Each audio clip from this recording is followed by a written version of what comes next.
पोखरीरू युवकଙ୍କ सन्देहजनक मृतदेह उद्धार। एभली घटना घटी बलांगीर जिला लोईसिया थाना सालेभेटा अंचल में पोखरी निकटरू जड़े युवकଙ୍କ मृतदेह सन्देहजनक अवस्था उद्धार होइछि।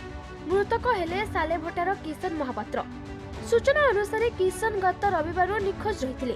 परिवार लोक तांको खोजाखोजी करने सह परिवार पक्षरु पुलिस निकट में अभियोग कर एने पुलिस पक्षरु मामला रुजु कर तदंत कर मंगलवार सकाळे सालेभटार एक पोखरी निकटरू पुलिस एक मृतदेह उद्धार करिछि।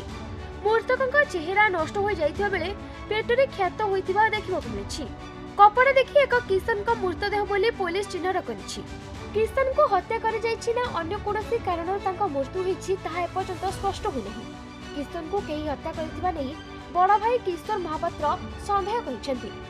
सालेभटा फांडी पुलिस मृतदेह व्यवच्छेद करने पर परिवार लोकों हस्तांतर करिछि। एने लोहिसिया थाना रे मामला रुजु होइथिबा बेले हत्याकारी को गिरफ्त करने को परिवार पक्षरु दाबी होइछि। मुई सालेभटार किशोर महापात्र जेन भाई खराब होइछे मु तार बड़ भाई है। मोर भाई ना किशोर महापात्र से 18 तारीख रविवार दिन सकालू केनाड़ के गला जे जना नहीं पड़ला घर के नहीं गला टोटाली।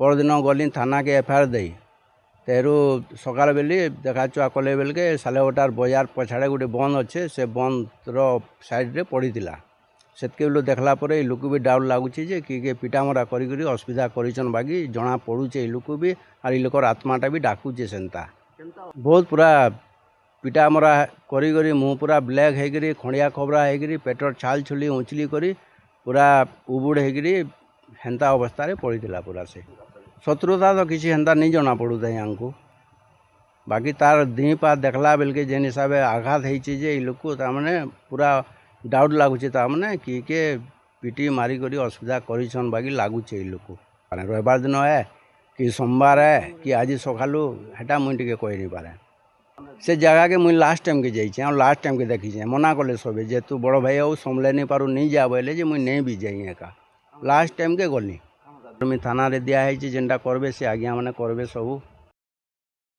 बलांगीर गुप्तेश्वर पृष्टिंग रिपोर्ट खबर ओडिशा।